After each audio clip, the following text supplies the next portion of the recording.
देखिए, घटना उत्तराखंड में हुई और उत्तराखंड के मुख्यमंत्री ने जिस प्रकार से स्वर्गीय अंजल चकमा जी के पिता से लाउड स्पीकर पर बात करके पूरे उस बातचीत की रिकॉर्डिंग की, फिर उसका प्रचार किया, मुझे लगता था कि काफी दुर्भाग्यजनक है।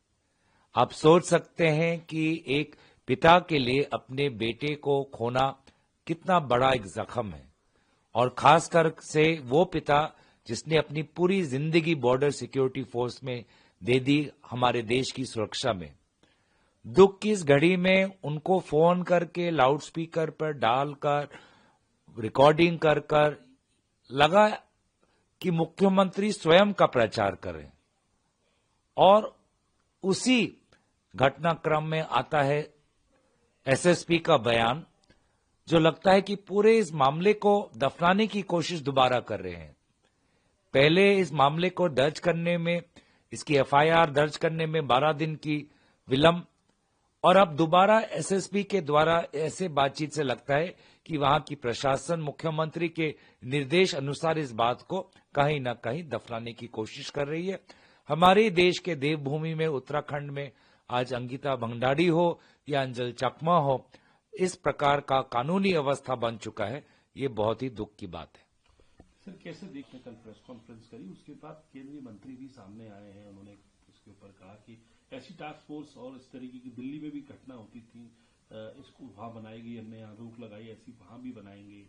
इसके अलावा आप नॉर्थ ईस्टर्न रीजन की एक बड़ी जो है दिक्कतें, कई संगठन सामने आ रहे हैं, इस तरीके की चीजें कि वो कह रहे हैं फेस करते हैं, और इसको कैसे देते हैं, क्योंकि ऑलरेडी नेडा भी बना हुआ है जहां पे चीजें इस तरीके की इश्यूज को रेज करने की बात है। देखिए, चाहे नेडा हो, चाहे अष्टलक्ष्मी हो, चाहे एक्ट ईस्ट हो, ये सारे शब्द प्रधानमंत्री मोदी जी के सुनने में तो अच्छे लगते हैं पर कार्यान्वित नहीं होते, और इसीलिए कहीं ना कहीं प्रधानमंत्री मोदी जी को ये बात बिल्कुल पता है कि देश में उत्तर पूर्वांचल के लोग तो कैसी वास्तविक परिस्थितियों से वो गुजरते हैं। तो कहीं ना कहीं वो भी मंथन करे, गृह मंत्री अमित शाह जी भी मंथन करे कि क्या वो सारे पुलिस प्रशासन को संवेदनशील बनाने में कितनी सफल रही है। क्योंकि उत्तराखंड के एसएसपी के बयान से तो लगता है कि आज भी वे उत्तर पूर्वांचल की इस भावना को आज समझ नहीं सके, और लगा उत्तराखंड के मुख्यमंत्री और उत्तराखंड के एसएसपी के कारनामों से कि दोबारा कटे पे वो नमक छिड़क रहे हैं। सर, जो है असम गए थे और उन्होंने अपनी वहां पर बातें करी, नौगांव गए, वहां पर बात करी, आपको उम्मीद थी कि वहां पर इस बात की, क्योंकि खुद गृह मंत्री हैं और एक ये मामला जो है पुलिस से जुड़ा हुआ है, और हालांकि भले ही सरकार राज्य सरकार के अधीन हो पुलिस, लेकिन गृह मंत्री का एक पद ऐसा होता है जहां इस बात को उठा, उम्मीद थी कि वो भी कम से कम एड्रेस करेंगे। और जो कल उन्होंने वहां पे जाके भाषण दिया, इन्फ्लिट्रेटर्स की दोबारा से बात करी, और जो असम को लेकर उन्होंने अपना एजेंडा वहां लोगों को बताया, उसको कैसे देखते हैं? देखिए, जब स्वयं प्रधानमंत्री मोदी जी मणिपुर जाने में 2 साल लग गए, केंद्र गृह मंत्री मणिपुर की स्थिति को नियंत्रण करने में असफल रहे, तो उत्तर पूर्वांचल की समस्या उनके मुंह से सुनाई देगी, हमें नहीं लगता। उत्तर पूर्वांचल में ड्रग्स एक भयानक रूप ले चुका है। ड्रग्स की स्मगलिंग, गाय की तस्करी, सुपारी की तस्करी एक भयानक रूप ले चुका है, लेकिन इस पर वे चुप थे। और घुसपैठिए की बात की, मैं तो पूछना चाहूंगा कि बिहार में कितने घुसपैठिए पकड़े गए, झारखंड में कितने घुसपैठिए पकड़े गए। उनको तो उदाहरण देखना चाहिए था कि हमने झारखंड में इतने पकड़े, बिहार में उन्होंने एसआईआर की, उनकी सरकार है, बताना चाहिए था कि कितने घुसपैठिए पकड़े। तो इन बातों का अगर वो जवाब दे तो ज्यादा वाजिब होगा, मैं समझता हूं। सर, आखिरी सवाल पूछना चाहूंगा कि असम में चुनाव भी है, मिशन असम भी एक तरीके से बीजेपी का खुद मुख्यमंत्री का दिखाई दे रहा है, चुनावी मोड में एक तरीके से जा चुके हैं।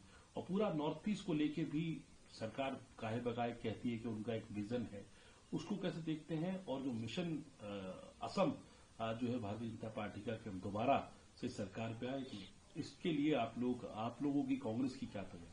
देखिए, लोकसभा चुनाव से मैं देख रहा हूं कि उत्तर पूर्वांचल धीरे धीरे बीजेपी दल से खिसक रहा है।